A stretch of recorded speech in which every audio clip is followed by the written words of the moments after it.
Hi friends, welcome to my channel. Friends, ನಾನು ಇವತ್ತು ನಿಮಗೆ ಸಿಲ್ಕ್ ಥ್ರೆಡ್ಡಿಂದ ಇಯರಿಂಗ್ ಮಾಡಿ ತೋರಿಸ್ತಿದ್ದೀನಿ. ನೋಡಿ, ಈ ಒಂದು ಬ್ಯೂಟಿಫುಲ್ ಆದ ಇಯರಿಂಗ್ ಮಾಡೋದು ಹೇಗೆ ಅಂತ ನೋಡೋಣ ಬನ್ನಿ. ಈ ಒಂದು ಸಿಲ್ಕ್ ಥ್ರೆಡ್ ಇಯರಿಂಗ್ ಮಾಡಲಿಕ್ಕೆ ಮೊದಲಿಗೆ ನಮಗೆ ಏನೇನು ಬೇಕಾಗುತ್ತೆ ಅಂತ ನೋಡೋಣ. ಮೊದಲಿಗೆ ನಾನಿಲ್ಲಿ ಕೆಲವೊಂದು ಬೀಡ್ಸ್ ತೊಗೊಂಡಿದ್ದೀನಿ. ನೋಡಿ, ಕ್ಯಾಪ್ ಇದು ಸ್ಮಾಲ್ ಕ್ಯಾಪ್ಸ್ ತೊಗೊಂಡಿದ್ದೀನಿ, ಬೀಡ್ ಕ್ಯಾಪು. ಮತ್ತು ನಾನಿಲ್ಲಿ ಕ್ರಿಸ್ಟಲ್ ಬೀಡ್ಸ್ ತೊಗೊಂಡಿದ್ದೀನಿ. ಇದರಲ್ಲಿ ಒಂದು 3 ಸೈಜಿಂದ ತೊಗೊಂಡಿದ್ದೀನಿ. ಬ್ಲ್ಯಾಕಲ್ಲಿ 2 ಸೈಜು ಮತ್ತು ಗೋಲ್ಡನ್ ಕಲರಲ್ಲಿ ಒಂದು ಸಣ್ಣ ಸೈಜಿಂದ ಗೋಲ್ಡನ್ ಕಲರ್ ಕ್ರಿಸ್ಟಲ್ ಬೀಡ್ಸ್ ತೊಗೊಂಡಿದ್ದೀನಿ. ಹಾಗೆ ನಾನಿಲ್ಲಿ ಗೋಲ್ಡನ್ ಕಲರ್ ಬೀಡ್ಸ್ ತೊಗೊಂಡಿದ್ದೀನಿ. ನೋಡಿ, ಸ್ಮಾಲ್ದು ಗೋಲ್ಡನ್ ಕಲರ್ ಬೀಡ್ಸ್ ಇದು. ಮತ್ತು ನಮಗೆ ಒಂದು 2 ಇಯರಿಂಗ್ಸ್ಗೆ ರಿಂಗ್ಸ್ ಬೇಕಾಗುತ್ತೆ. ನೋಡಿ, ಈ ಥರದೊಂದು ಮೆಟಲ್ ರಿಂಗ್ಸ್ ಸಿಗುತ್ತೆ ನಿಮಗೆ.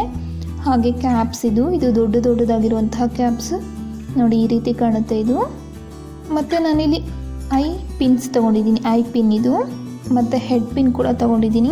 ಇದು ಒಂದು 2 ಬೇಕಾಗುತ್ತೆ ನಮಗೆ. ಹೆಡ್ ಪಿನ್ 1 ಮತ್ತು ಐ ಪಿನ್ 1 ತೊಗೊಂಡಿದ್ದೀನಿ. ಹಾಗೆ ಫ್ಯಾಬ್ರಿಕ್ ಗ್ಲೂ ತೊಗೊಂಡಿದ್ದೀನಿ. ಮತ್ತು ಜುಮ್ಕಾ ಮೌಲ್ಡ್ಸ್ ಬರುತ್ತೆ. ಈ ರೀತಿ ನಿಮಗೆ ಸಿಲ್ಕ್ ಥ್ರೆಡ್ ಜುಮ್ಕಾ ಮಾಡಲಿಕ್ಕೆ ಅಂತ ಸಿಗುತ್ತೆ. ಹಾಗೆ ಸಿಲ್ಕ್ ಥ್ರೆಡ್ ಕಟ್ಟರ್ ತೊಗೊಂಡಿದ್ದೀನಿ. ಮತ್ತು ನೋಸ್ ಪ್ಲೇಯರ್ ತೊಗೊಂಡಿದ್ದೀನಿ. ಹಾಗೆ ಸಿಸರ್ ತೊಗೊಂಡಿದ್ದೀನಿ. ಇಷ್ಟೇ ಬೇಕಾಗಿರುವಂಥದ್ದು. ಈಗ ಹೇಗೆ ಮಾಡೋದು ಅಂತ ನೋಡೋಣ. ನೋಡಿ, ನಾನಿಲ್ಲಿ ಒಂದು 30 ಎಳೆ ಆಗುವಷ್ಟು ಸಿಲ್ಕ್ ಥ್ರೆಡ್ ತೊಗೊಂಡಿದ್ದೀನಿ. ಈ ಒಂದು ಎಡ್ಜನ್ನು ನಾವು ಸಿಲ್ಕ್ ಥ್ರೆಡ್ ಮೌಲ್ಡ್ ಇದೆ ಅಲ್ವಾ, ಜುಮ್ಕಾ ಮೌಲ್ಡಿಗೆ ಈ ರೀತಿ ಬ್ಯಾಕ್ ಸೈಡಿಂದ ಫಿಕ್ಸ್ ಮಾಡ್ಕೊಬೇಕಾಗುತ್ತೆ. ಗ್ಲೂ ಹಾಕ್ಕೊಂಡು ಚೆನ್ನಾಗಿ ಸ್ಟಿಕ್ ಮಾಡ್ಕೊಬೇಕಾಗುತ್ತೆ. ಇದಾದಮೇಲೆ ಈ ಒಂದು ಸ್ಮಾಲ್ ಹೋಲಿಂದ ನಾವು ಈ ರೀತಿ ವ್ರ್ಯಾಪ್ ಮಾಡ್ಕೊಳ್ತಾ ಬರಬೇಕಾಗುತ್ತೆ. ಫುಲ್ ಜುಮ್ಕಾ ಮೌಲ್ಡನ್ನು ಇದೇ ರೀತಿ ನಾವು ವ್ರ್ಯಾಪ್ ಮಾಡ್ಕೊಬೇಕು ಸಿಲ್ಕ್ ಥ್ರೆಡ್ಡಿಂದ. ನೋಡಿ, ಈ ಒಂದು corner edge silk thread edge ಇದೆ ಅಲ್ವಾ, ಅದನ್ನು ಸ್ವಲ್ಪ ಗಮ್ ಹಾಕ್ಕೊಂಡು ಫ್ಯಾಬ್ರಿಕ್ ಗ್ಲೂ ಹಾಕ್ಕೊಂಡು ಸ್ವಲ್ಪ ಶಾರ್ಪಾಗಿ ಮಾಡ್ಕೊಬೇಕಾಗುತ್ತೆ. ಸ್ಟಿಕ್ ಮಾಡ್ಕೊಬೇಕಾಗುತ್ತೆ ಅದನ್ನು. ನೋಡಿ, ಇದೇ ರೀತಿ ಪೂರ್ತಿ ನಾವು ಜುಮ್ಕಾ ಮೌಲ್ಡನ್ನು ವ್ರ್ಯಾಪ್ ಮಾಡ್ಕೊಬೇಕು. ನಿಮಗೆ ಜುಮ್ಕಾ ಮೌಲ್ಡಲ್ಲೂ ಕೂಡ ತುಂಬ ಡಿಫ್ರೆಂಟ್ ಆಫ್ ಸೈಜಸ್ ಸಿಗುತ್ತೆ. ನಾನಿಲ್ಲಿ ತೊಗೊಂಡಿರುವಂಥದ್ದು ಮೀಡಿಯಮ್ ಸೈಜಿಂದು ಜುಮ್ಕಾ ಮೌಲ್ಡ್ ತೊಗೊಂಡಿದ್ದೀನಿ. ನೀವು ಸ್ಮಾಲ್ ಅಥವಾ ಬಿಗ್ ಯಾವ ಥರದ್ದು ಒಂದು ನಂಬರ್, ಅದರಲ್ಲಿ ನಂಬರ್ ಇರುತ್ತೆ. ಆ ಒಂದು ನಂಬರ್ ಪ್ರಕಾರ ನೀವು ಯಾವ ಒಂದು ಮೌಲ್ಡ್ ಬೇಕಾದ್ರೂ ತೊಗೊಬೋದು. ಹಾಗೆ ಸಿಲ್ಕ್ ಥ್ರೆಡ್ ಕೂಡ ನಿಮಗೆ ತುಂಬ ಕಲರ್ಸಲ್ಲಿ ಸಿಗುತ್ತೆ. ಯಾವ ಕಲರ್ ಬೇಕಾದ್ರೂ ತೊಗೊಬೋದು. ನಾನು ನಿಮಗೆ ನೋಡಿಸ್ಲಿಕ್ಕೆ ಸರಿಯಾಗಿ ಕಾಣಲಿ ಅಂತ ಹೇಳಿ ನಾನು ಬ್ಲ್ಯಾಕ್ ಕಲರ್ ಇಲ್ಲಿ ಚೂಸ್ ಮಾಡ್ಕೊಂಡಿರುವಂಥದ್ದು.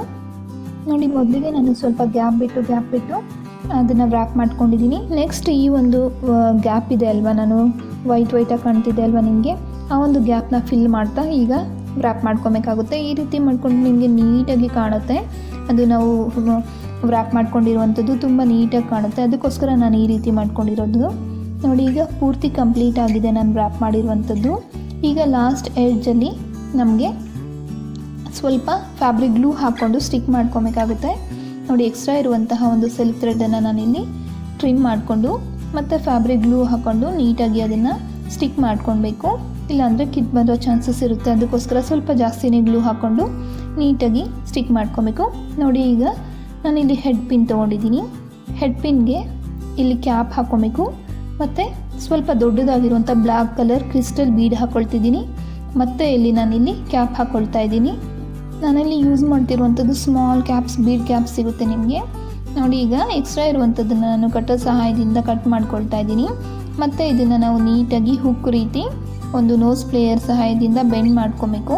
ನೀಟಾಗಿ ಬೆಂಡ್ ಮಾಡ್ಕೊಂಡಿದ್ದಾದಮೇಲೆ ನಾವು ಇಲ್ಲಿ ಐ ಪಿನ್ ಅದರೊಟ್ಟಿಗೆ ಇನ್ಸರ್ಟ್ ಮಾಡ್ಕೊಬೇಕಾಗುತ್ತೆ. ಐ ಪಿನ್ ಹಾಕ್ಕೊಂಡು ಅದನ್ನು ನೀಟಾಗಿ ಬೆಂಡ್ ಮಾಡ್ಕೊಬೇಕಾಗುತ್ತೆ. ಈ ರೀತಿ ಆಗುತ್ತದು. ಮತ್ತು ಈಗ ಅದಕ್ಕೆ ಒಂದು ಸ್ಮಾಲ್ ಗೋಲ್ಡನ್ ಬೀಡ್ ಹಾಕ್ಕೊಬೇಕು. ಈಗ ನಾವು ವ್ರ್ಯಾಪ್ ಮಾಡಿರುವಂತಹ ಜುಮ್ಕಾ. ನೆಕ್ಸ್ಟ್ ನಾವು ದೊಡ್ಡದಾಗಿರುವಂತಹ ಒಂದು ಕ್ಯಾಪ್ ಹಾಕ್ಕೊಬೇಕಾಗುತ್ತೆ. ಇದಾದಮೇಲೆ ಒಂದು ಗೋಲ್ಡನ್ ಬೀಡ್ ಹಾಕ್ಕೊಳ್ತಾ ಇದ್ದೀನಿ, ಸ್ಮಾಲ್ ಬೀಡ್. ಈಗ ನೆಕ್ಸ್ಟ್ ಒಂದು ಬ್ಲ್ಯಾಕ್ ಕಲರ್ದು ಕ್ರಿಸ್ಟಲ್ ಬೀಡ್ ಹಾಕ್ಕೊಳ್ತಾ ಇದ್ದೀನಿ. ಮತ್ತು ಕ್ರಿಸ್ಟಲ್ ಬೀಡ್ ಆದಮೇಲೆ ನೀವು ಒಂದು ಸ್ಮಾಲ್ ಗೋಲ್ಡನ್ ಬೀಡ್ ಹಾಕ್ಕೊಬೇಕಾಗುತ್ತೆ.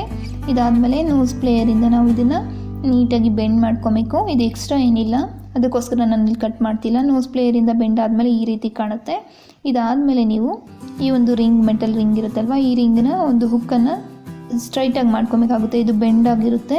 ನಾವು ಇದನ್ನು ಸ್ಟ್ರೈಟಾಗಿ ಮಾಡಿಕೊಂಡ್ರೆ ಮಾತ್ರ ನಾವು ಈ ಒಂದು ಬೀಡ್ಸ್ನ ಇನ್ಸರ್ಟ್ ಮಾಡೋಕ್ಕಾಗೋದು. ಅದಕ್ಕೋಸ್ಕರ ನಾನು ಇದನ್ನು ಒಂದು ರಿಂಗನ್ನು ಸ್ವಲ್ಪ ಬೆಂಡ್ ಆಗಿರೋದನ್ನು ಸರಿಯಾಗಿ ಸ್ಟ್ರೈಟಾಗಿ ಮಾಡ್ಕೊಂಡಿದ್ದೀನಿ. ನೋಡಿ 5 ಆಗುವಷ್ಟು ನಾನಿಲ್ಲಿ ಬೀಡ್ ಹಾಕ್ಕೊಂಡಿದ್ದೀನಿ. ನೀವು ಬೀಡ್ ಹಾಕ್ಕೊಬೋದು ಅಥವಾ ಬೇರೆ ಒಂದು ನಿಮಗೆ ಜುಮ್ಕ ಥರದ್ದು ಕೆಲವೊಂದು ಹುಕ್ಸ್ ಎಲ್ಲ ಸಿಗುತ್ತೆ, ಆ ಥರದ್ದನ್ನು ಬೇಕಾದ್ರೆ ಹಾಕ್ಕೊಬೋದು. ನೋಡಿ ಈ ಕಡೆಗೆ 5 ಈ ಕಡೆಗೆ 5 ಹಾಕ್ಕೊಂಡಿದ್ದೀನಿ. ಮಿಡ್ಲಲ್ಲಿ ನಾನು ಜುಮ್ಕ ಹಾಕ್ಕೊಂಡಿದ್ದೀನಿ, ನಾವು ಮಾಡ್ಕೊಂಡಿರುವಂತಹ ಜುಮ್ಕ ಮರಡ್ದು ಹಾಕ್ಕೊಂಡಿದ್ದೀನಿ. ನೋಡಿ ಈಗ ನಾವು ಮಾಡಿರುವಂತಹ ಜುಮ್ಕ ರೆಡಿಯಾಗಿದೆ. ನೋಡಿ ಎಷ್ಟೊಂದು ಬ್ಯೂಟಿಫುಲ್ ಆಗಿರುವಂತಹ ಜುಮ್ಕ. ಇದು ನಮ್ಮ ಟ್ರೆಡಿಷ್ನಲ್ ವೇರ್ಸ್ಗೆ ತುಂಬ ಚೆನ್ನಾಗಿರುತ್ತೆ. ಫ್ರೆಂಡ್ಸ್, ನಾನು ಮಾಡಿರುವಂಥ ಈ ಒಂದು ಜುಮ್ಕ ನಿಮಗೆ ಇಷ್ಟ ಆಯಿತು ಅಂತ ಅಂದ್ಕೊಂಡಿದ್ದೀನಿ. ನಿಮಗೆ ಇಷ್ಟ ಆಗಿದೆ ಪ್ಲೀಸ್ ಲೈಕ್ ಮಾಡಿ, ಹಾಗೆ ನಿಮ್ಮ ಫ್ರೆಂಡ್ಸ್ಗೆಲ್ಲ ಶೇರ್ ಮಾಡಿ. ಇದುವರೆಗೂ ನನ್ನ ಒಂದು ಚಾನಲ್ನ ಯಾರು ಸಬ್ಸ್ಕ್ರೈಬ್ ಮಾಡ್ಕೊಂಡಿಲ್ವೋ ಅವರು ಪ್ಲೀಸ್ ಸಬ್ಸ್ಕ್ರೈಬ್ ಮಾಡ್ಕೊಳ್ಳಿ. ಹಾಗೆ ಪಕ್ಕದಲ್ಲಿರೋ ಒಂದು ಬೆಲ್ ಐಕನ್ನ ಪ್ರೆಸ್ ಮಾಡೋದನ್ನು ಮರಿಬೇಡಿ. Thanks for watching.